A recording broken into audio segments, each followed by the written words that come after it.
이제 드디어 이제 예후가 등장을 합니다.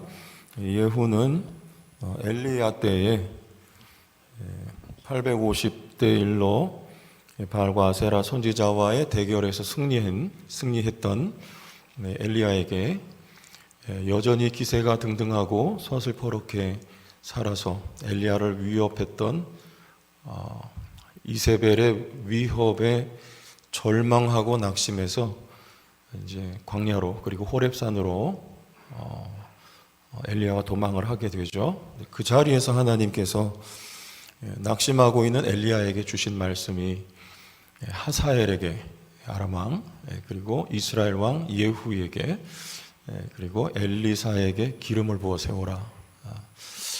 나머지 일은 이들이 해결할 것이다. 그런 뜻입니다. 이들은 칼로, 하나님의 칼로 이들이 아합의 집을 이제 멸족을 시키는 일을 위해서 하나님이 쓰실 것을 일찍이 말씀을 하셨습니다. 근데 이제 그 아들인 여호람 왕 때에 아직 이세벨이 살아있을 때 이제 예후가 등장을 하게 되죠. 저는 이 말씀을 보면서 출애굽기 34장 6절과 7절 말씀이 생각이 났는데요. 말씀을 보고 가겠습니다. 출애굽기 34장 6절과 7절. 6절을 제가 읽고 7절은 같이 읽읍시다. 여호와께서 그의 앞으로 지나시며 선포하시되 여호와라 여호와라 자비롭고 은혜롭고 노하기를 더디하고 인자와 진실이 많은 하나님이라. 다 같이 인자를 천대까지 베풀며 악과 가실과 죄를 용서하리라. 그러나 벌을 면제하지는 아니하고 아버지의 악행을 자손 3, 4대까지 보응하리라. 자, 아버지의 악행을 자손 3, 4대까지 보응하리라. 이것이 하나님이 일찍이 하신 말씀이었습니다. 하나님은 자비롭고 은혜롭고 노하기를 더디하지만 부모의 죄를 3, 4대까지 벌하리라는 말씀이죠. 그러니까 오므리 왕조입니다. 지금 오므리, 아합, 여호람 3대죠. 이 말씀이 그대로 이루어져 가고 있는데 이것을 언뜻 들으면 참 무섭고, 물론 무서우신 하나님이 맞습니다만 저주를 퍼부으시는 하나님으로 오해를 하기가 쉽지만 그 앞에 인자를 천대까지 베풀며, 이 표현이 전체를 다 감싸는 거예요. 설명을 드릴게요. 인자를 천대까지 베풀며, 이것은 하나님이 자기 자녀들입니다. 백성을 결단코 잊지 않으신다 그 말이에요. 천대까지 베풀며 결코 잊지 않으세요. 잊지 않고 자기 백성이 하나님을 찾을 때 하나님이 찾아오신다. 인자를 천대까지 베푼다. 왜? 자녀들이기 때문에. 예를 들면 요셉이 애굽에서 이제 사망을 하게 되는데 그 후손들에게 이런 예언과 같은 유언을 남깁니다. 그게 뭐냐면 때가 되면 이제 하나님이 인도하셔서 약속의 땅으로 너희가 들어가게 될 텐데 하나님이 너희를 방문하시리라. 그런 그대로 우리 원문을 번역하면 너희를 찾아오시리라. 그런 표현을 썼어요. 그런데 하나님이 얼마나 있다가 찾아오십니까? 금방 바로 오시지 않고 우리가 애굽에서 430년을 보기 때문에 그래도 한 400여 년은 출애굽 생활을 한 후에 하나님이 당신의 백성을 찾아오시죠. 그런데 우리가 성경을 보면 3장 말미에 보면 조건이 있어요. 이스라엘 백성들이 하나님께 부르짖을 때, 그때가 차기까지 하나님이 기다리셨다가 강렬하게 부르짖을 때 하나님이 이스라엘 백성을 찾아오시는 거예요. 하나님이 자기 백성을 잊지 않고 계속 기억하세요. 근데 언제 자기 백성을 찾아오시냐면 부르짖을 때까지 기다리시는 거예요. 그럼 언제 부르짖습니까? 부르짖을 이유가 생기죠. 왕이 죽고 앞에도 노역으로 말미암아 힘들었지만 이제 이스라엘 백성들이 학대를 받을 만큼 아주 극렬한 그 노역을 감당하다가 더 이상 버틸 수가 없어서 하나님 살려달라고 부르짖는 거예요. 그때까지 하나님 기다리시고 그렇게 부르짖을 때 하나님이 이스라엘 백성들을 찾아가시고 그들을 인도해 내신다는 것이죠. 왜 그렇습니까? 하나님은 자기 백성과 인격적인 교제를 원하시는 거예요. 하나님이 언제든지 찾아가실 수 있지만, 응답하실 수 있지만 이들이 부르짖어야 돼요. 마음문을 열어야 되고 구하고 찾고 두드려야 되고 하나님을 향하여 간절히 부르짖어야 하나님도 오 내 아들아 하고 하나님이 맞이해 주시는 모양새와 같이 하나님은 인격적인 관계를 원하시기 때문에 기다리시고 부르짖을 때 찾아가는데, 하나의 예를 더 들어보면 한나의 이해입니다. 여러분, 한나가 부르짖죠. 목소리를 높여서 부르짖는 것보다 더 강렬하게 부르짖었습니다. 입술을 열 수 없을 만큼 너무 고통스러워서, 그렇죠? 마음으로 하나님 앞에 부르짖어요. 근데 부르짖을 만한 이유가 무엇이었습니까? 가시죠. 본인 나라고 하는 가시가 계속 찌르는 거예요. 너무 고통스럽고 수치스러웠습니다. 아이가 없는 부분, 아픈 것을 계속 짓밟고 짓이겼거든요. 그래서 그 가시 때문에 하나님 앞에 강렬하게 부르짖어요. 그런데 우리 사무엘상 2장에 보면 1장 말미에 하나님이 한나를 돌보시사 그랬어요. 이 돌본다는 말이 찾아오신다는 말입니다. 방문하신다는 말이에요. 돌보시사 사무엘을 하나님이 응답하여 주신다는 것입니다. 그러니까 부르짖을 때 하나님이 찾아오시고 응답해 주시는데, 우리가 평상시에는 잘 부르짖지를 않는 게 우리 죄성이에요. 그래서 하나님이 예비하신 것이 있습니다. 그게 바로 가시요. 여기 예후라고 하는 칼도 이스라엘 백성에게 마찬가지예요. 가시나 칼, 무서운 하나님의 진노의 도구지만 여러분, 이것이 있어야 부르짖게 되고, 부르짖을 때 하나님이 응답하여 주시는, 그래서 하나님이 아브라함에게 주시겠다고 하신 그 복을 하나님이 주시는 하나님의 일하심의 방식이 바로 이렇다는 것입니다. 요즘 우리나라도 참 부르짖지 않는 시대가 된 것 같아요. 어제 제 친구 선교사에게 전화가 왔는데 새해가 돼서 이제 서로 안부 묻고, 이제 질문이 그렇습니다. 한국의 목사님들도 이제 정년이 연장이 되지 않냐, 75세로. 아직 우리 교단은 아닙니다. 이게 총회 때마다 안건이 되지만 계속 부결이 되고 있어요. 아마 일부 대형교회 목사님들이 좀 더 하고 싶은 마음이 있는 것 같아요. 그래서 이제 자꾸 안건이 이제 상정이 되는데, 아직은 좀 이르다. 이거 하니까 계속 이제 부결이 되죠. 하지만 제가 볼 때는 이게 추세가 이제 앞으로는 정년이 연장이 될 것 같다. 저는 조심스럽게 그렇게 전망을 합니다. 왜냐하면 제가 어제 친구한테도 얘기했어요. 우리 신학생들이 없어요, 이제. 지원을 안 하고요. 선교사도 젊은 선교사 찾기가 요새는 참 귀합니다. 그러다 보니까 여러분, 앞으로는 대도시에 있는 뭐 대형교회, 중대형교회 정도가 아니면 목회자 모시기가 참 어려운 시대가 앞으로는 도래할 것이고, 지금만 해도 우리 부교육자 모시기가 하늘의 별 따기가 되어버렸어요. 그래서 어쩔 수 없이 목회자들도 정년이 늘어나지 않겠는가, 이제 그런 예측을 합니다만, 왜 그렇습니까, 여러분? 왜 그래요? 한마디로 배가 부르기 때문에 우리나라 너무 잘 살아요. 배가 부르기 때문에 누가 목회자 하려고 하겠어요? 누가 선교사 나가려고 하겠어요? 그렇게 안 해도 뭐 앞에 하신 분들이 먹고 살기 위한 수단 방법으로 했다는 얘기는 아니지만 어쩔 수 없는 현상입니다. 왜 사역을 안 하느냐? 사역자들이 있어도 부교육자 생활 힘드니까 그거 하는 바에야 차라리 아르바이트하고 두 부부가 맞벌이하면 훨씬 더 잘 먹고 잘 살 수가 있기 때문에 내가 왜 그 치사한 꼴 보면서 남의 밑에 가서 부교육자 생활하냐, 뭐 이런 논리로 안 하는 경우가 참 많다고 하는 거예요. 자, 왜 안 찾아요, 하나님을요? 하나님은 우리에게 구하라, 두드리라, 찾으라 하는 말씀하시는데 너무 편합니다. 안 찾아요. 그때 하나님은 동원하시는데, 그때 가시가 우리에게 있고 하나님이 예비하신 칼이 있을 수 있어요. 우리나라 지금 전국이, 시국이 매우 혼란하고 어지럽죠. 여러분, 한 가지 나타나는 현상은 뭡니까? 우리 믿는 성도들이, 교회가 기도한다는 거예요. 전에도 기도했지만 요즘 보면 더 많이 뜨겁게 기도하고, 뭐 현장에서 나가서 외치는 심지어는 분들도 있고, 그렇지는 않더라도 우리가 이때 더 기도해야 되겠습니다 하고 기도하는 기도의 목소리가 더 커지고 있습니다. 왜 그래요?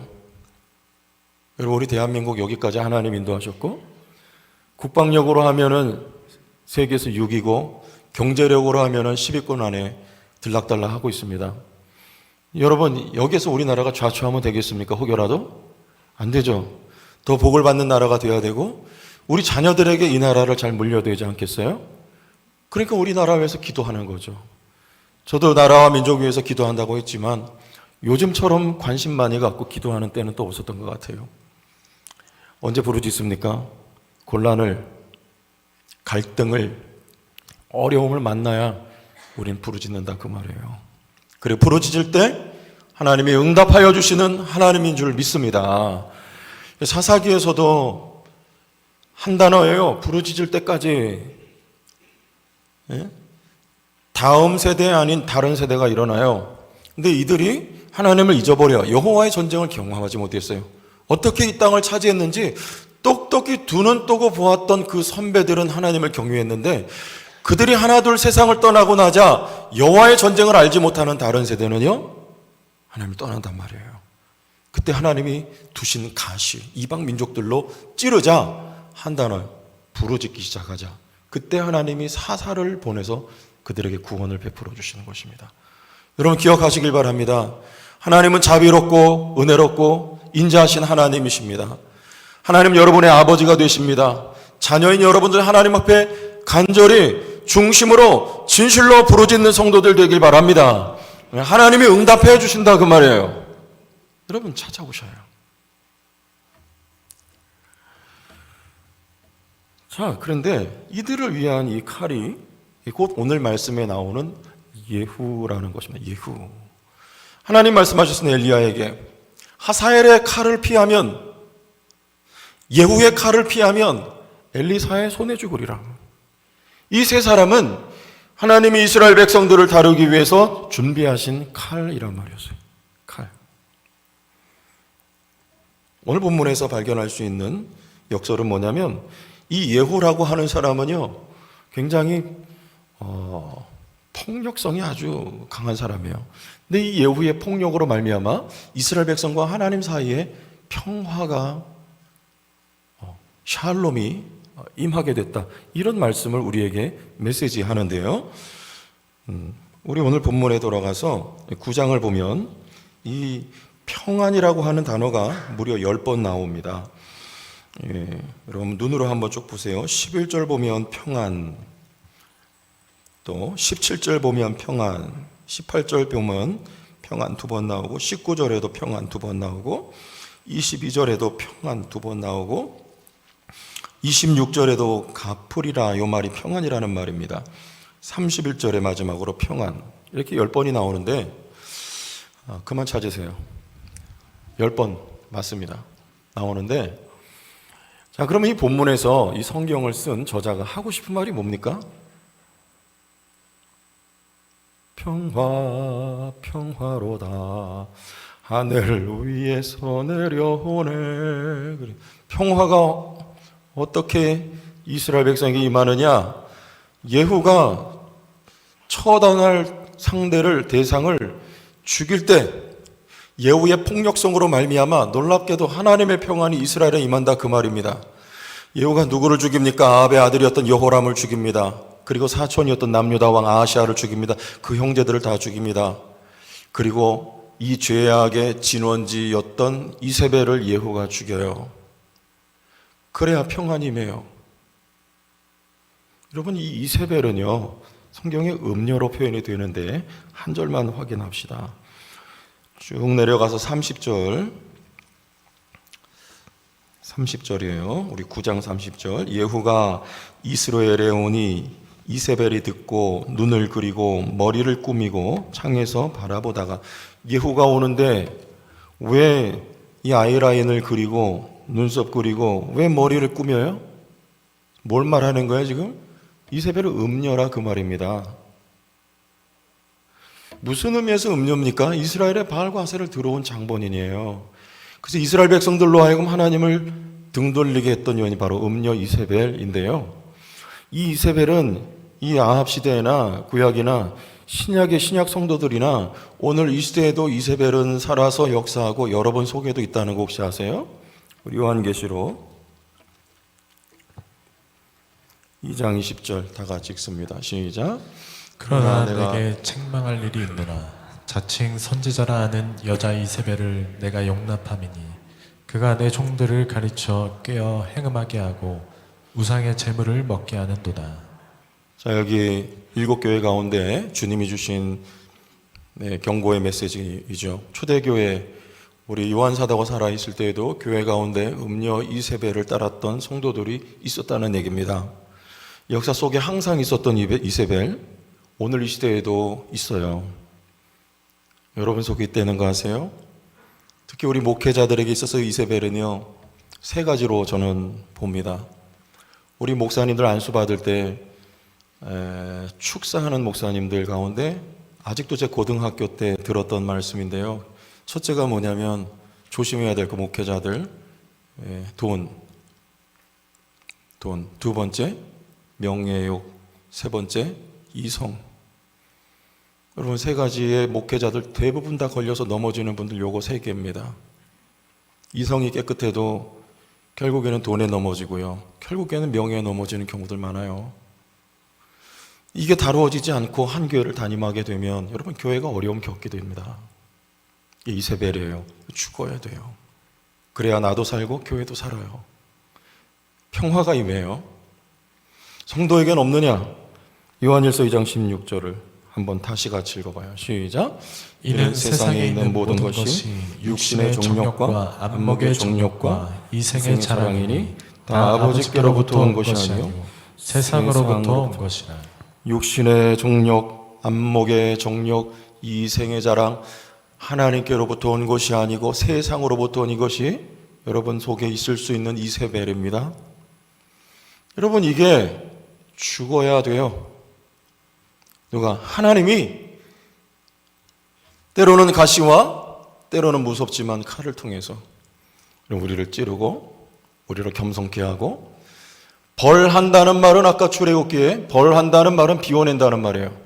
우리 속에 가득히 있었던 이 세상 사랑하는 것들이 비워져서 비로소 우리가 하나님을 향하여 아버지라고 부르짖게 되고, 나를 구원하소서, 나를 도와주옵소서, 하나님만이 나의 힘이며 나의 소망이며 나의 하나님이십니다 라고 부르짖을 때 하나님이 여러분을 향하여 두 손을 벌리시고 여러분을 환영하시고 방문하시고 여러분에게 약속하신 복을 허락해 주시는 줄로 믿으시기 바랍니다.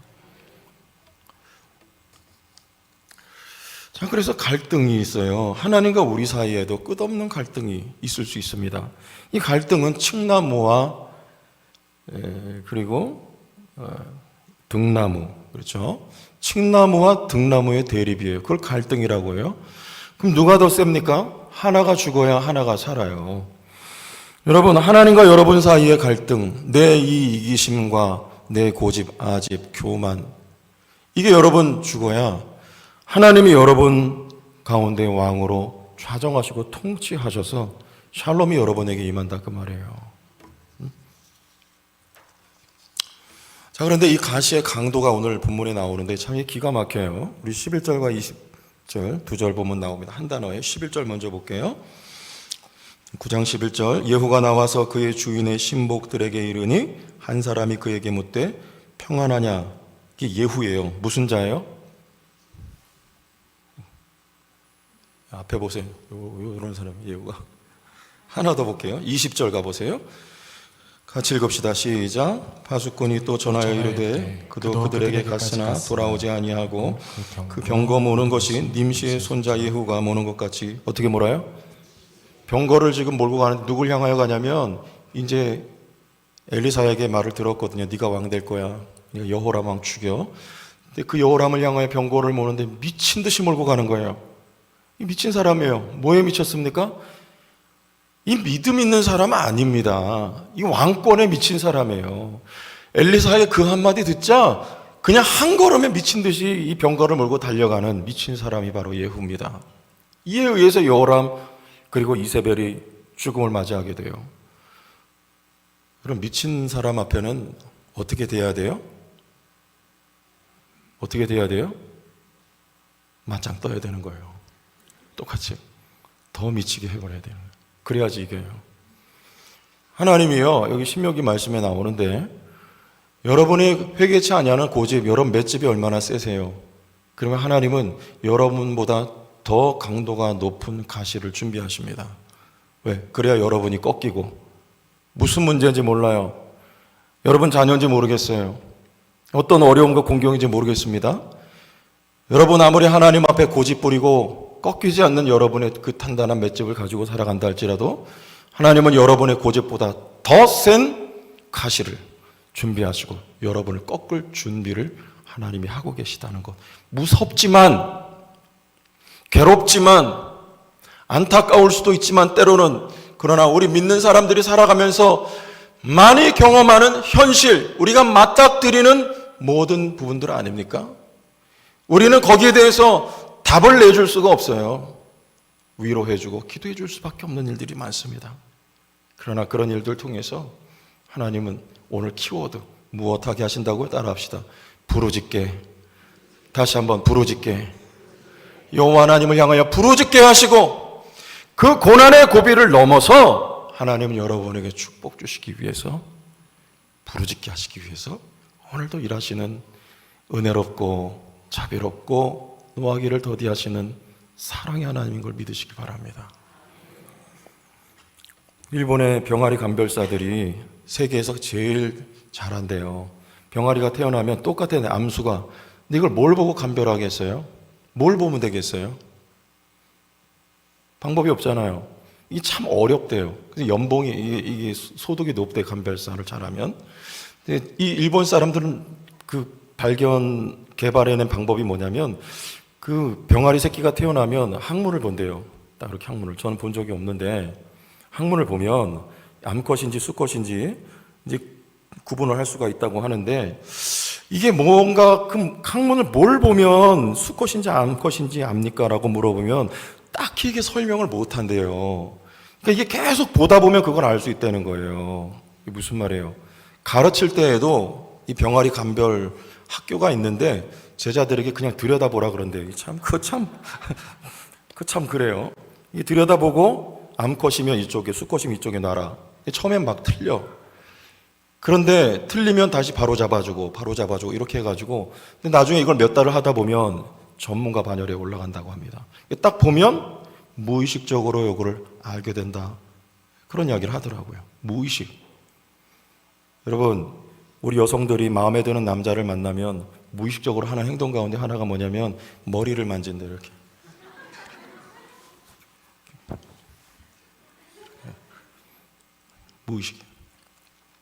무의식이 무서운 거예요. 내가 의도하지 않았는데, 생각하지 않았는데 늘 그 방향으로, 늘 그 행동을 하는 거예요. 저는 교회에 오면 항상 그냥 무의식적으로 2층으로 올라가요, 제 방으로. 좋으니까. 그냥 저는 어디 가는 것보다 제 목양실이 좋아요. 거기서 책도 보고 기도도 하고. 그래. 여러분, 하나님은요, 여러분 훈련하시는데 무의식에서라도 하나님을 찾을 수 있도록 언제나 서나 당신 생각, 아멘? 언제나 서나 주님 생각, 잘 때도 주여, 몸이 아파도 주여, 행복해도 주여, 길을 걸어갈 때도 주여, 차를 타도 아버지여. 여러분, 하나님을 부르짖는 백성 될 수 있도록 하나님이 우리를 훈련하신 줄 믿으시기 바랍니다. 오늘 예레미야 33장 3절 한 절 읽고 말씀 마무리합시다. 다 같이 읽어요. 시작. 너는 내게 부르짖으라. 내가 내게 응답하겠고 내가 알지 못하는 크고 은밀한 일을 내게 보이리라. 아멘.